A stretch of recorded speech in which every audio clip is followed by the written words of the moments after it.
For this project, I used a sublimation printer, sublimation hard disk, sublimation paper, heat tape, E6000 glue, a pair of hoop earrings, and an acrylic bar that I cut with my laser. When I was in the garden the other day, I witnessed this small black ant carrying a larger red ant.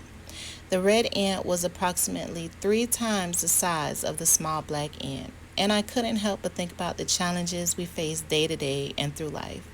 The black ant didn't stop doing what it needed to do or what it had to do, even if it was struggling.